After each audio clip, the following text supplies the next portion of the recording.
Movie की starting में हम जेसिरा नाम की एक लड़की को देखते हैं जो कि महज 13 साल की थी। वो अपनी मॉम के साथ रहती थी जिसका नाम गेल है और उनके साथ गेल का बॉयफ्रेंड बैरी भी रहता था। जब गेल अपनी जॉब पर थी तब बैरी जेसिरा के प्राइवेट पार्ट को शेव कर देता है और शाम को जब गेल को इसका पता चलता है तो वो बैरी को काफी ज्यादा सुनाती है, जिसके बाद गेल जेसिरा को उसके डैड राइफर्ड के घर भेज देती है। दरअसल जेसिरा के पेरेंट्स में नहीं बनती थी, इसलिए दोनों अलग अलग रहा करते थे और क्योंकि जेसिरा काफी दिनों से गेल के पास ही रह रही थी इसलिए जेसिरा के डैड जेसिरा को अपने घर बुला लेते हैं। वहीं राइफर्ड एयरपोर्ट आकर जेसिरा को पिकअप करके घर लेकर जाते हैं, जहां हमें पता चलता है कि राइफर्ड ने हाल ही में वहां घर लिया है। अगली सुबह जेसिरा जब ब्रेकफास्ट करने आती है तब राइफर्ड उसे एक जोरदार थप्पड़ मार देता है क्योंकि जेसिरा ने काफी छोटे कपड़े पहने थे, जिससे हमें पता चलता है कि वो काफी स्ट्रिक्ट आदमी है। इसके कुछ देर बाद दोनों टीवी देख रहे थे, तभी उनकी डोरबेल बजती है। दरअसल उनका पड़ोसी ट्रेविस अपनी वाइफ और अपने बेटे जैक के साथ वहां आया हुआ था। गाइस, ट्रेविस एक आर्मी ऑफिसर होता है जो कि छुट्टी पर है और वहीं जब वो बात ही कर रहे थे तभी जेसिरा और जैक बाहर बैडमिंटन खेलने चले जाते हैं, लेकिन खेलते वक्त उनकी शटर कॉक बगल वाले घर में चली जाती है जिसका मालिक अपनी वाइफ के साथ हनीमून पर गया हुआ था। जिसके बाद हमें पता चलता है कि ट्रेविस की वाइफ जेसिरा को बेबी सिटिंग की जॉब देने के लिए आई थी जैक के लिए। जेसिरा के डैड इससे राजी थे, इसलिए जेसिरा नेक्स्ट डे से जैक की बेबी सिटिंग करने लगती है, लेकिन जैक को जेसिरा पसंद नहीं थी, इसलिए वो एक रूम में बैठकर अपने डैड की एडल्ट मैगजीन से देखने लगता है और जेसिरा जब उसके पास आती है तो वो भी बस मैगजीन में ही खो जाती है। लेकिन कुछ देर बाद वो उस दुनिया से बाहर निकलकर जैक को भी वो सब देखने से मना करती है, लेकिन जैक उसका टॉवल हेड नाम रख देता है। अगले दिन हम जेसिरा को उसके डैड के साथ एक स्टोर में देखते हैं जहां वो सैनिटरी पैड्स ले रहे थे। दरअसल जेसिरा की ये फर्स्ट मेंस्ट्रुएशन थे, इसलिए राइफर्ड उसके लिए सस्ते पैड्स खरीद लेता है। इसके बाद जेसिरा को हम उसके स्कूल में देखते हैं जहां न्यू स्टूडेंट होने के कारण उसे बुली किया जा रहा था। अब क्योंकि जेसिरा को उन सस्ते पैड से दिक्कत हो रही थी इसलिए वो रात को अपनी मॉम से राइफर्ड के बारे में बताती है कि वो काफी स्ट्रिक्ट है और उसे वापस अपनी मॉम के पास से जाना है, लेकिन जेसिरा की मॉम उसे वापस अपने घर लाने से इनकार कर देती है। अगले दिन फिर से जेसिरा जैक के साथ उसके घर उन मैगजीन में खोई हुई थी, लेकिन तभी ट्रेविस वहां आकर उन दोनों से वो मैगजीन ले लेता है, जिसके बाद वो जैक को दूसरे रूम में भेजकर जेसिरा से कुछ बात करने लगता है। इससे जेसिरा अनकंफर्टेबल फील करके वहां से चली जाती है। वहीं अगले दिन जब जेसिरा जैक के घर में थी तब उसे ट्रेविस के बैग में कुछ प्रोटेक्शंस मिलते हैं, जिनमें से वो एक प्रोटेक्शन रख लेती है। अगली सुबह वो उठकर किचन में आती है, तब उसके डैड अपनी गर्लफ्रेंड थेना को किस कर रहे थे। इसके कुछ देर बाद राइफर्ड थेना को उसके घर छोड़ने जाता है और क्योंकि उस वक्त ट्रेविस भी बाहर ही अपना कुछ काम कर रहा था इसलिए राइफर्ड के जाने के बाद जेसिरा उसके पास आकर कहती है कि उसे अब वो मैगजीन्स नहीं दिखती हैं। इस पर ट्रेविस उससे पूछता है कि तुम्हें वो मैगजीन क्यों चाहिए।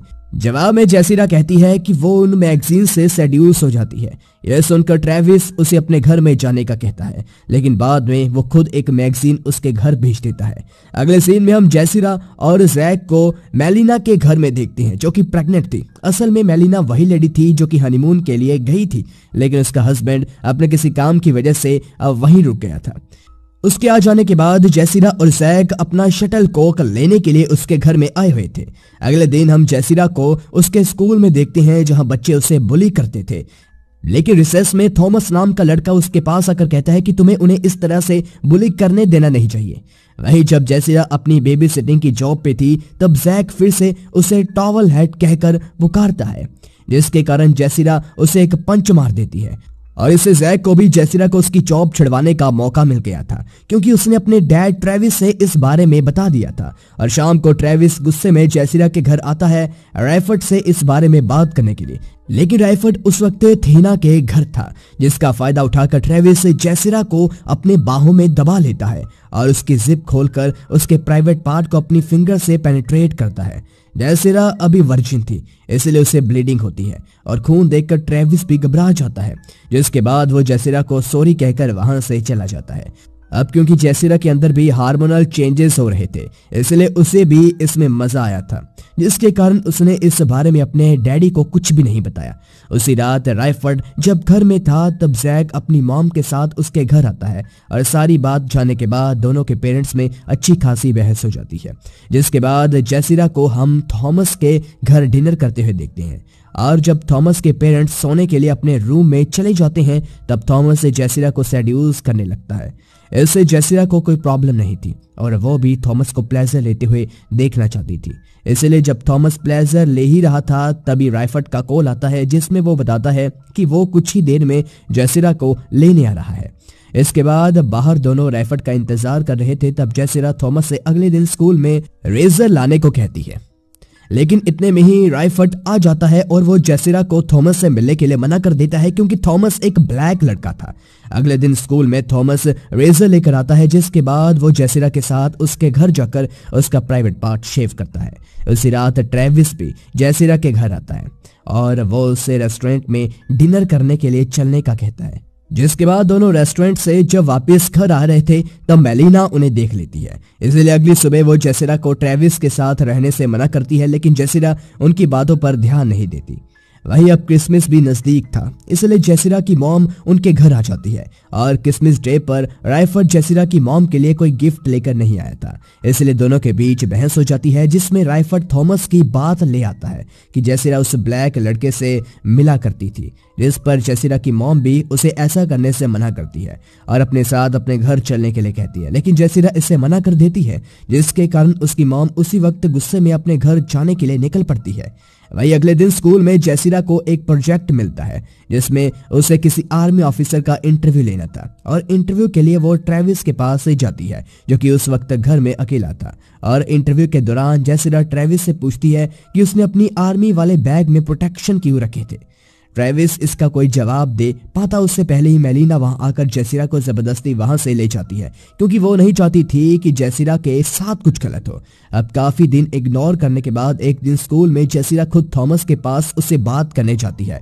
तब थॉमस उसे कहता है कि उसे जेसिरा के साथ इंटीमेट होना है। इस पर जेसिरा भी मान जाती है और जो प्रोटेक्शन उसने ट्रेविस के बैग से निकाले थे उससे वो थॉमस के घर जाकर उसके साथ इंटीमेट होती है।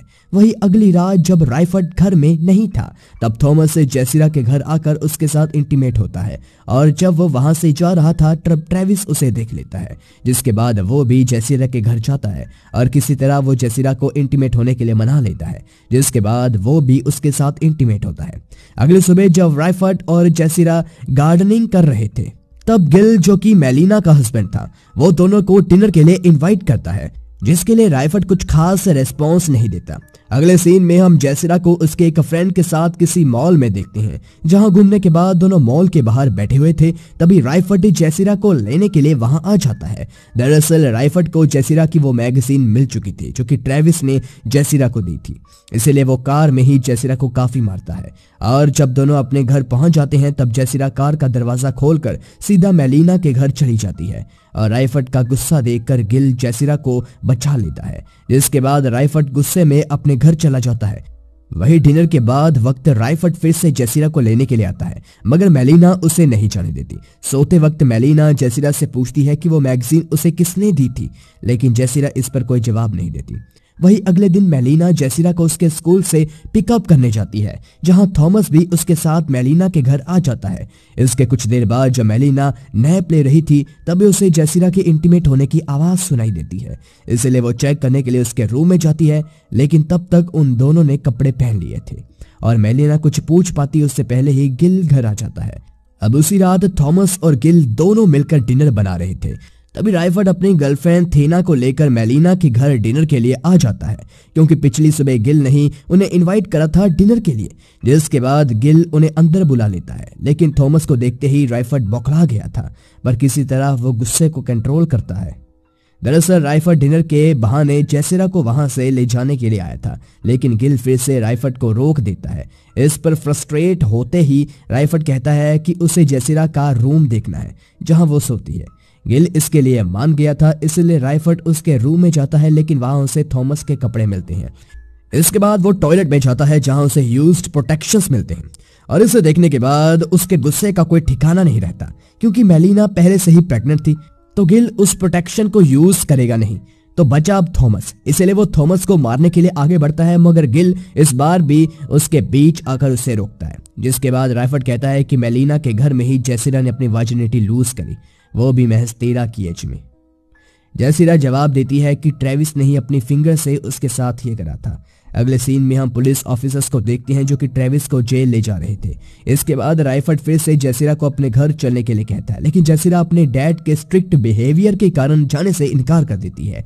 इसके कुछ दिन बाद जेसिरा ट्रेविस को उसके घर के बाहर देखती है, फिर वो उससे सॉरी कहने के लिए जाती है। दरअसल ट्रेविस बेल पर अपने घर आया हुआ था, लेकिन उनको बात करते हुए मेलिना देख लेती है और जेसिरा को वहां से ले जाने के लिए आती है, मगर तभी उसे लेबर पेन शुरू हो जाता है। ये देखकर जेसिरा जल्दी से रायफर्ड के पास जाकर उसे इस बारे में बताती है, जिसके बाद रायफर्ड एम्बुलेंस को कॉल करके बुलाता है। फिर एम्बुलेंस और कुछ डॉक्टर मेलिना की उसके घर में ही डिलीवरी करते हैं, जिसके दौरान जेसिरा और रायफर्ड के बीच भी सब कुछ ठीक हो जाता है और मेलिना एक गर्ल को बर्थ देती है। और इसी के साथ ये मूवी यहीं पर खत्म हो जाती है। Thanks for watching.